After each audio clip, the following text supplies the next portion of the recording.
Après des jours et des jours de souffrance, la nouvelle est tombée. Les amis, l'Olympique lyonnais jouera l'an prochain, non pas en Ligue 2, non pas en N3. L'OL jouera en Ligue 1. On l'a fait les amis. Dans quelques semaines, l'Olympique lyonnais évoluera en Ligue 1. Qu'est-ce que c'est dur les gones, c'est vraiment dur. Je ne vous cache pas que, à l'heure où je vous parle, je suis exténué, je suis claqué, mort. Ne me dites pas que j'ai des cernes, je le sais largement, on me le dit très souvent, mais là encore plus j'imagine. J'ai pas dormi la nuit d'avant, celle d'avant pas non plus, ou pratiquement pas, et là j'ai eu 2 jours, 48 heures de folie complète. J'ai été peut-être un peu trop présent sur tous les fronts, et je ne vous cache pas que là je paye un petit peu l'addition, je suis explosé, j'ai atteint mes limites d'être humain, mais c'est que pas grave, on s'en fout un peu parce que l'OL l'an prochain jouera en Ligue 1, ça fait plaisir, et bon Dieu, que de souffrance, quoi. Que de souffrance, vraiment. Si un jour on m'avait dit, Mika, tu feras un jour une vidéo où tu parleras avec émotion, presque à en chialer comme un gamin, parce que l'OL se maintiendra en Ligue 1 après décision de la DNCG, si on m'avait dit ça un jour, les amis, je crois que jamais j'y aurais cru. C'est tellement fou. C'est lunaire même, parce que un club de foot comme l'OL, qui a tellement compté en France, qui a été champion, qui a eu des moments de gloire assez fous, comment c'est possible qu'on soit devenu un club qui se raccroche au petit bout d'un espoir de se maintenir sur une décision administrative? C'est de la folie complète, et il est grand temps qu'on passe à autre chose, quoi, vraiment, parce que je vous avoue que même moi, hein, faire des vidéos économiques, financières, en vous parlant d'affacturation, de dilution, ou encore de hausse de capital, je n'en peux plus. Même moi, c'est mon métier, hein, prof d'économie, j'ai plein d'étudiants qui me voient en vidéo, ça me gonfle, j'en ai marre en fait. L'économie c'est bien, mais c'est mon travail, c'est pas ma passion c'est l'OL, c'est le terrain, c'est le foot, et tout ce qui va autour. Mais blague à part les gones, il faut savoir un truc, c'est que je pense que de plus en plus, et c'est quasiment irrémédiable, vous ne pourrez plus, c'est sûr, vous ne pourrez plus faire comme si le sujet économique n'existait pas. Je pense que, pour nous en tout cas, c'est sûr, les supporters lyonnais 2.0, version upgradée, vont tous devoir passer une formation en finance compta. C'est quasiment évident en fait. Quand je vois ça, quand je vois ce qu'on a subi depuis quelques semaines, on ne peut plus faire comme si le sujet économique était un truc voilà, qu'on envoie aux experts. Non, les gones, il faut s'y intéresser, vous devez vous y intéresser, je dois faire l'effort d'en parler en vidéo. Voilà, c'est comme ça, c'est un sujet à part entière de la vie d'un club qui, il faut le dire, a pas mal morflé récemment d'un point de vue économique, budgétaire et financier. Bref, avant de commencer les amis, si vous voulez bien, si vraiment vous aimez le contenu, si vraiment vous voulez me faire sourire, me donner un peu de plaisir, me retirer mes cernes, bref, pensez au petit pouce, c'est gratuit, ça prend une demi-seconde, pensez à me dire vos différents points de vue sur ce que je peux énoncer dans la vidéo, pensez enfin, si vraiment vous aimez mes cernes, et mes vidéos économiques qui parlent de dilution et de capital économique d'un club, pensez à vous abonner et activer la cloche. Merci pour tout, les amis. Et je vous dis aussi merci parce que ces derniers temps, j'ai eu un nombre incalculable de messages. J'ai été inondé en fait. J'ai été inondé de messages super sympathiques en me disant Mika, super ce que t'as fait, tes explications, ta pédagogie, les gones, ça me fait très plaisir, ça me touche beaucoup, et je le rappelle que dans mon esprit, dans mon logiciel, je ne suis qu'un nain, un microbe qui tente de vous expliquer quelques petits trucs que je pense avoir compris, et si possible, apporter une plus-value pour le plus grand nombre. Quand c'est fait et quand c'est réussi, tant mieux, c'est une mission réussie, et quand je vois autant de messages qui sont gentils, sympas, bienveillants, ça me touche beaucoup, je ne reste pas insensible à ça, donc forcément ça me provoque de la fierté et aussi beaucoup d'émotions, donc merci pour ça les amis. Et donc place aujourd'hui à la news qui fait très très plaisir, l'Olympique lyonnais jouera l'an prochain, sauf cataclysme, mais de cataclysme il n'y aura point, l'OL jouera en Ligue 1. Alors en Ligue 1 c'est sûr, avec qui, comment, quels moyens, je n'en sais rien à l'instant T, c'est l'un des points qu'il faut un petit peu débroussailler en vidéo, d'ici les prochains temps qui vont se profiler devant nous, mais en tout cas, nous serons en Ligue 1. Alors reprenons dans l'ordre de la journée les principaux éléments. Ce matin, L'OL passait donc en commission fédérale, donc d'appel DNCG, son entretien extrêmement important avec une délégation de 9 personnes. 9 personnes pour défendre les intérêts du club. Et je tiens à dire en préambule un petit mot, parce qu'il faut le dire, de remerciement. Parce que on a vécu une journée qui était, pour tout le monde, j'imagine, hyper tendue, pleine d'émotions, comme ça, au bas, positive, négative, du stress, beaucoup trop de stress d'ailleurs. Mais ce rendez-vous DNCG, il a été piloté, manœuvré, géré avec efficacité. Il faut le dire, ça change, ça n'a pas toujours été le cas pour l'OL, bien malheureusement, sinon on n'aurait pas eu autant de sanctions des NCG, mais quand le boulot est bien fait, il faut le dire, et là où John Textor n'a jamais su satisfaire les exigences de la DNCG, Michel Kang l'a fait en 9 jours. Comme quoi c'était possible, avec un peu d'efficacité, un peu de bon sens, un peu de respect des exigences et des consignes des instances françaises, on peut passer la DNCG tranquillement, c'est possible. Donc au rayon des remerciements, évidemment, Michel Kang en numéro 1, parce qu'elle a su, autour d'elle, fédérer des gens, je trouve qu'elle a manœuvré intelligemment. C'est quelqu'un qui a su faire avec les uns les autres, concilier les intérêts, manœuvrer avec subtilité, là où son prédécesseur était on peut le dire, un funambule, un acrobate, avec un peu une tendance bourrin et parfois provocateur qui déplaisait à tout le monde, à moi le premier, vous aussi j'imagine, et surtout le principal à la DNCG, malheureusement. Michel Kang, c'est un petit peu l'effet miroir versus Textor. Vous avez d'un côté quelqu'un, Textor, qui est très volubile, qui parle beaucoup pour ne rien dire, qui brasse du vent, qui est dans la provocation, le sens des mots, un peu de trash talk sur Botafogo en nous disant, en nous gonflant littéralement avec Botafogo. Have you seen my famous club in Rio? On s'en fout de Botafogo. Et ça, Michel Kang, elle l'a compris. Elle est venue là en se disant, je veux défendre, je suis là pour défendre avec mes co-actionnaires et mes prêteurs l'intérêt de l'OL, pas de Botafogo, pas de la structure multiclubiste. La DNCG n'en a rien à faire. Elle, ce qui l'intéresse, c'est l'OL. Et ça, Michel Kang, elle a eu l'humilité, contrairement à Textor, de le comprendre. Parce que oui, ça paraît tellement évident, quand un investisseur arrive en France, il doit se plier aux règles qui sont établies et que tout le monde accepte. Ça paraît tellement, mais tellement logique.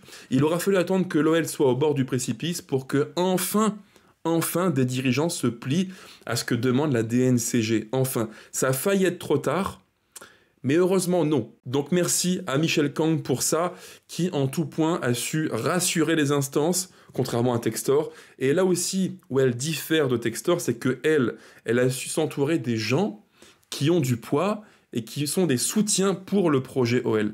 Exemple typique, c'est quand même pas très très malin, je trouve, de se mettre à dos l'ancien président de l'OL, alors que Michel Kang, elle a su concilier les intérêts, nouer un dialogue, et il faut le dire, c'est pour le coup dans le mille pour elle. Avec la DNCG, elle a su créer un rapport de confiance. D'ailleurs, on en reparlera après, mais la conférence de presse qu'elle a menée aujourd'hui en fin de journée, pour moi, elle montre exactement tout ce qu'il fallait pour rassurer les partenaires. Quelqu'un qui est posé, qui sait où elle va, pas d'exubérance, pas de détour par Rio, Botafogo, dont tout le monde se fout à Lyon. Clairement, tout le monde s'en fout à l'OL, sauf Textor. Ça, elle l'a compris. Donc, pour moi, c'est un bon signe. On part sur une nouvelle base, un projet, je l'espère, moins fou, moins déraisonné. Un nouveau chapitre s'ouvre pour l'OL et Michel Kang. Bienvenue Michel Kang, bienvenue présidente Michel Kang, avec tous mes voeux de réussite évidemment. Et je le répète, merci pour ce passage réussi devant la DNCG. Merci aussi à Michael Gerlinger, merci à Thierry Sauvage qui a été appelé en urgence, je pense via le président Aulas, pour aider l'OL à passer en douceur le rendez-vous en commission d'appel. Et je tiens aussi à le dire, merci au président Aulas, parce que là où certains ont parfois la cartouche facile envers lui en disant « Oui, mais il nous a vendu à un charlatan comme Textor qui a dépouillé le club », bah oui, c'est pas le meilleur rachat du monde possible. Moi, j'aurais imaginé un rachat plus positif pour l'OL avec quelqu'un qui aurait les moyens pour passer un cap avec le club. Mais ce que l'on peut dire et que l'on doit dire, c'est que dans le Money Time, quand il fallait user de relations, de réseaux et du poids pour aider l'OL, eh bien, le président Aulas l'a fait. Parce que si on lit entre les lignes, c'est un petit peu ce que j'ai compris dans les différentes prises de parole des uns et des autres, il semblerait, j'emploie le conditionnel, que le président Aulas ait fait un petit cadeau de quelques millions d'euros sur des parts, des titres qu'aurait dû lui racheter Textor et qu'il n'a pas encore payé. Alors malgré tout, malgré mon sourire qui revient progressivement au fil des vidéos, parce qu'enfin on est soulagé, on va rester en Ligue 1, je le rappelle, malgré tout, il faut relativiser. Parce que qui dit maintien en Ligue 1 ne dit pas que l'OL est sauvé, que c'est fini, que le passé c'est le passé, que la parenthèse Textor que j'aurais aimé ne jamais connaître est terminée. Non, pas du tout, loin de là. John Textor reste PDG d'Eagle Football Holding, il faut le rappeler. Et en plus, point extrêmement important, l'OL s'est quand même pris 2 sanctions, malgré tout. Et pas des moindres, maintenant on les connaît bien, puisque John Textor nous a habitués à les prendre avec l'OL. C'est tout d'abord l'encadrement de la masse salariale. Donc, en des mots très simples, nous ne pourrons pas dépasser, et ça paraît tellement normal, un montant global de masse salariale. Je rappelle que depuis 2 ans et demi sous Textor, elle a explosé. Avec l'an passé, un total d'environ 161, dans mon souvenir, millions d'euros. De la folie pure.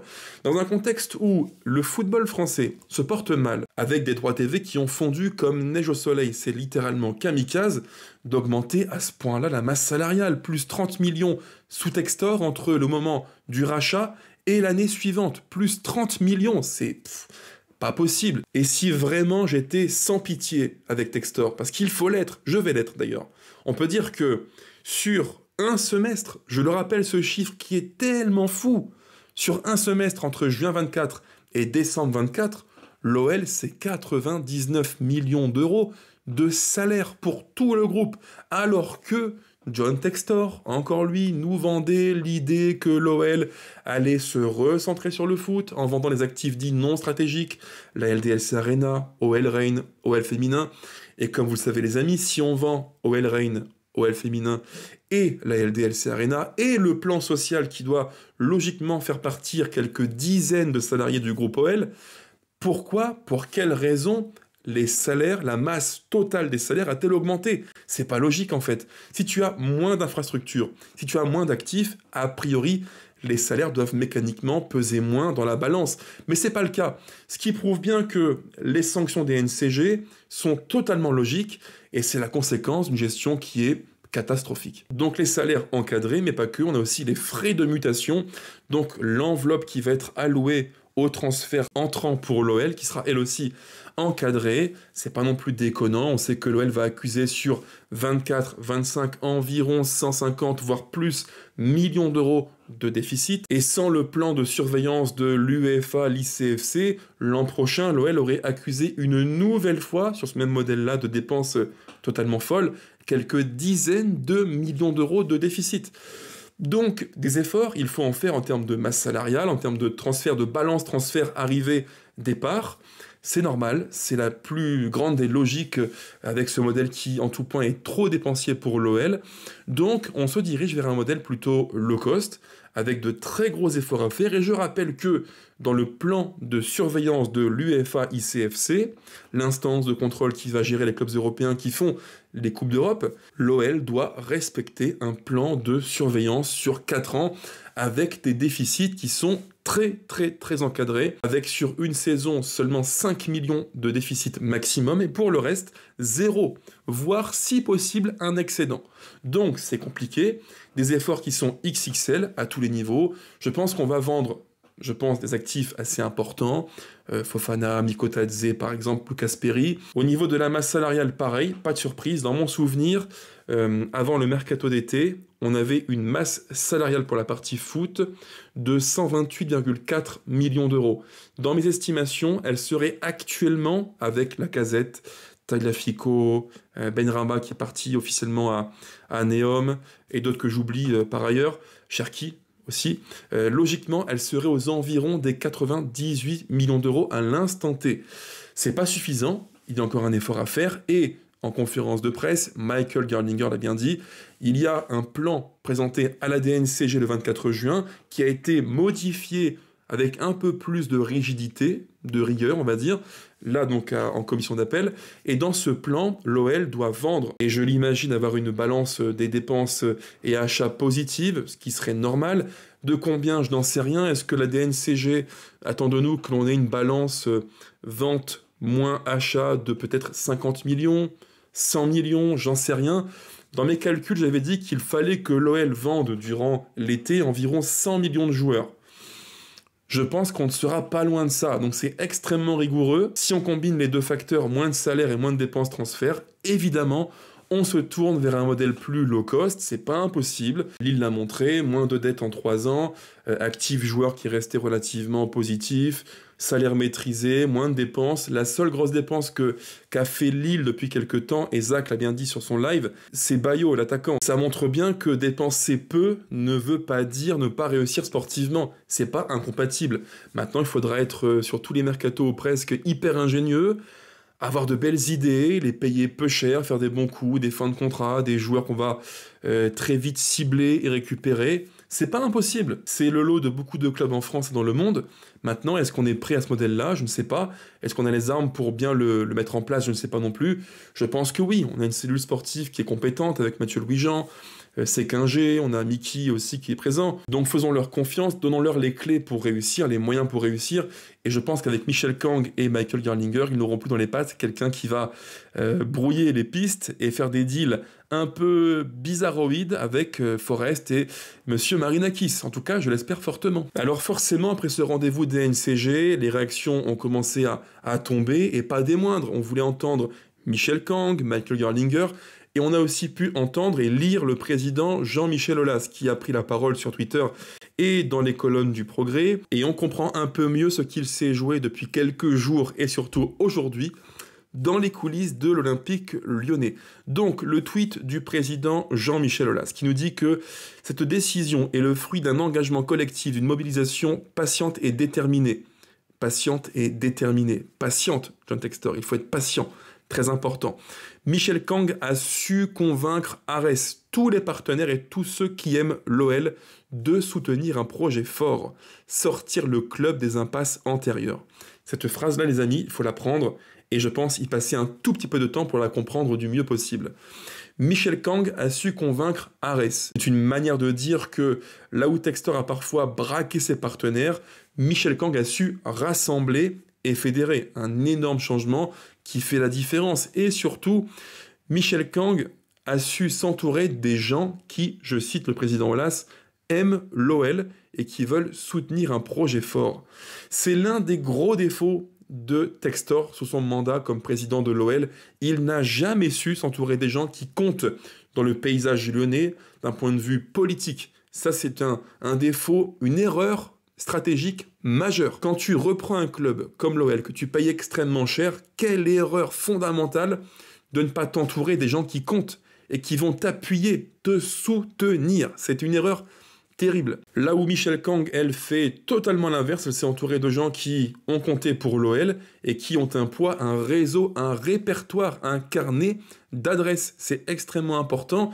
Et je pense que dans cette décision positive pour l'OL, d'un maintien en Ligue 1, ça a joué, alors peut-être pas dans l'essentiel, puisque le nerf de la guerre restait l'argent, le pognon, mais je pense que l'atout institutionnel, politique, c'est peut-être 20 ou 30%, et c'est pas négligeable. Le club doit désormais retrouver sur le terrain ce qu'il a sauvé sur le plan institutionnel. Cela passera par une gestion rigoureuse, une masse salariale maîtrisée et le respect d'un équilibre économique à la hauteur des ambitions d'un grand club, donc comme l'OL.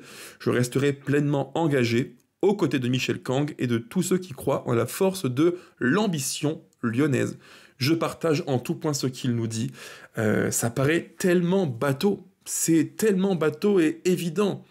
Ça fait 2 ans qu'on le dit à Textor, il ne pouvait pas imposer en France un système, un fonctionnement qui ne colle pas aux instances. C'était kamikaze, l'OL ne pouvait pas être la victime d'un homme qui n'en faisait qu'à sa tête et qui ne voulait pas se plier aux exigences de la DNCG. C'est quand même dommage d'en arriver là, d'arriver au bout du processus pour comprendre que tôt ou tard il fallait se plier à ce que demande la DNCG. Alors entre-temps, on a eu aussi une seconde cartouche du président Aulas que j'ai retweetée sur X qui est assez intéressante et qui en dit long. C'est encore une fois très très politique et ça montre bien qu'on est au début d'un processus qui a été amorcé et peut-être un changement de gouvernance. Pourquoi ? Je vous lis ce que nous dit Monsieur Aulas dans les colonnes du Progrès. Je n'ai pas le détail donc de l'opération, mais Ares a les moyens de prendre le contrôle. Ce que dit ici Jean-Michel Aulas, je pense qu'il faut le lire attentivement, non pas une fois, mais 2 voire 3 fois. S'il nous dit que Ares a les moyens de prendre le contrôle de la structure Eagle, c'est que quelque chose se trame. Et on peut, comme je vous l'ai dit, imaginer que Ares prenne plus de place, plus de poids dans le capital au sein de la structure. Ce qui, je vous renvoie aux vidéos faites auparavant sur la chaîne, expliquerait qu'il y aurait donc une dilution du capital, avec pourquoi pas un poids moins important de Textor en faveur d'autres comme Michel Kang ou encore Ares Management. Il nous dit aussi, c'est la petite bombe, le gros tacle envoyé, les 2 pieds décollés à Textor, ça va se faire, je ne sais pas quand. John Textor doit de l'argent à tout le monde, aïe, ça fait très mal. Tous les gens qui étaient à côté de John Textor ont fait le nécessaire pour changer d'air. Là, c'est un coup de carabine puissance 10 qu'il lui envoie, ça fait mal. Quand il dit que tous les gens qui étaient à ses côtés, la formule est tellement cruelle, mais elle est révélatrice, quoi. Tous les gens qui étaient à ses côtés, John Textor, ont fait le nécessaire pour changer d'air. Waouh, la phrase, elle est terrible. C'est en gros, John Textor était encombrant, il nous polluait l'air, il fallait le virer. C'est littéralement ce qu'il veut dire. Et c'est pas que je le sais, j'ai eu quelques échos. C'est ce qui s'est produit. Je pense que Textor s'est fait littéralement prendre le bras et tordre le bras. Une clé de bras, on lui a dit, écoute John, t'as fait du caca, maintenant tu prends la porte et tu dégages. Voilà. Et il n'y a pas 10 000 solutions, et notamment c'est la prise de pouvoir au sein d'Eagle Bidco via Christopher Malone, et aussi peut-être une dilution du capital, et donc une refonte de la gouvernance au sein d'Eagle Football Holding. Là encore, wait and see, on verra bien la suite de Dallas avec John Textor, Eagle Football Holding, et maintenant présidente Michel Kang. Et évidemment, si je parle de Michel Kang, il faut aussi évoquer sa conférence de presse qui a été intéressante à tous les niveaux. Je dois le dire, là où Textor me paraissait parfois dans l'abus, parce qu'il nous parlait sur une conférence qui durait 1 heure, il nous parlait une demi-heure de Botafogo, alors qu'on s'en fiche complètement. Là, Michel Kang, elle était centrée sur un objectif, élément de langage clair, net, précis, discours ciselé, pas de fioriture, pas de phrases à rallonge, pas d'explications farfelues, non, du concret, net, précis.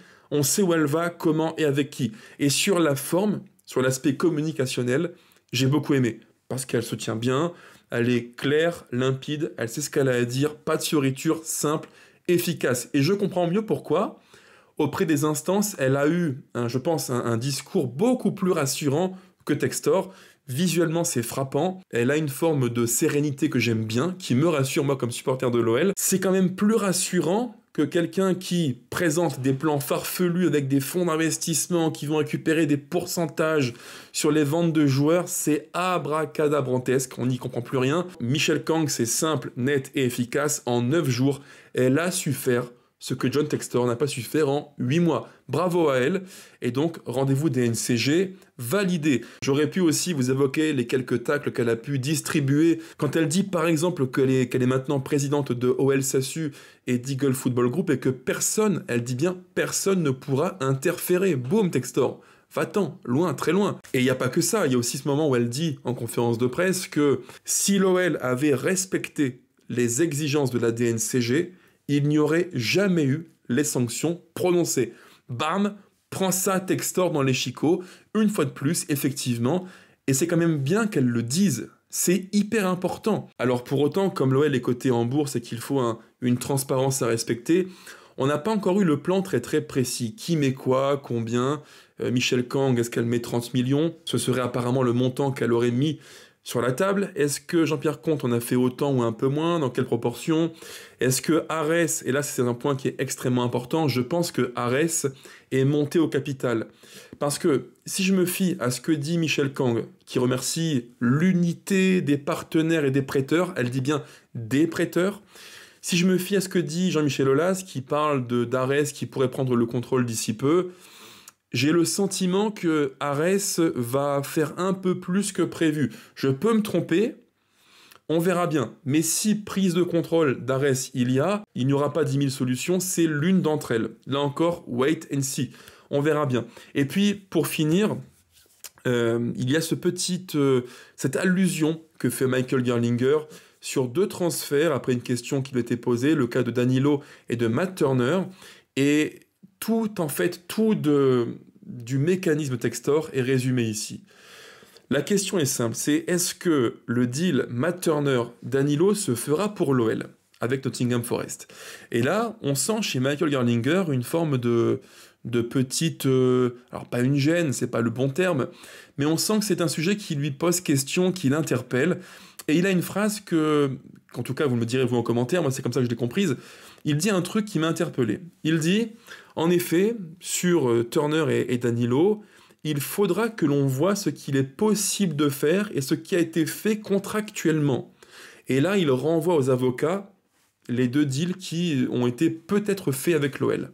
Mon intuition, c'est que les 2 ne se feront pas. On verra bien, je peux me tromper, mais j'ai comme l'impression que le club veut rétro-pédaler et faire annuler des deals, encore une fois, entre les 2 copains Marinakis et Textor, parce que sportivement, ça ne colle pas forcément aux besoins que demande l'OL, et d'un point de vue économique et par rapport aux attentes de la DNCG, il y a aussi peut-être un point de discordance. Et ça prouve surtout une chose dramatique, c'est que pour Textor, il y avait ici, à ce niveau-là, l'intérêt sportif de l'OL, mais toujours au-dessus, toujours, l'intérêt de ses propres business, ses combines avec Marinakis, qui passaient au-dessus de l'intérêt sportif de l'OL.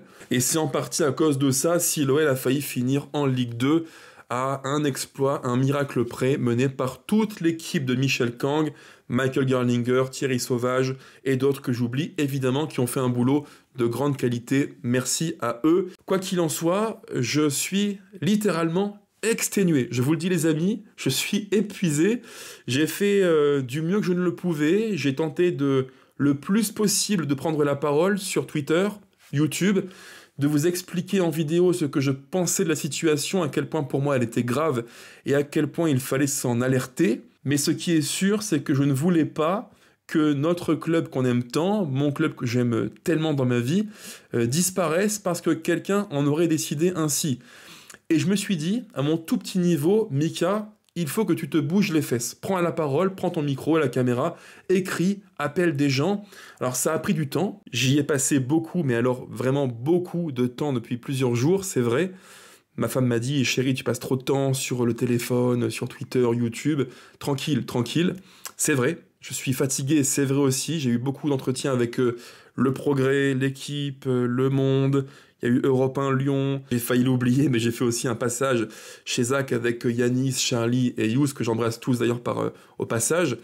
Voilà, beaucoup de demandes, ça prend du temps, je suis fatigué, très fatigué pour tout vous dire, mais on s'en fout parce que l'OL est en Ligue 1 et j'aurais eu des regrets éternels si à mon tout petit niveau de petit microbe de YouTube, Twitter, je n'avais pas tout fait pour aider un tout petit peu à sensibiliser, à expliquer les choses et à prendre conscience de la situation. Mission réussie, ça c'est cool. Donc merci à vous, à tous pour vos différents messages. J'ai été inondé et malheureusement, n'ayant que pour l'instant 2 mains et une tête, il est un petit peu difficile de répondre à tout le monde. Mais je sais que vous saurez m'excuser pour ça, car j'ai la chance immense d'avoir une communauté hyper bienveillante.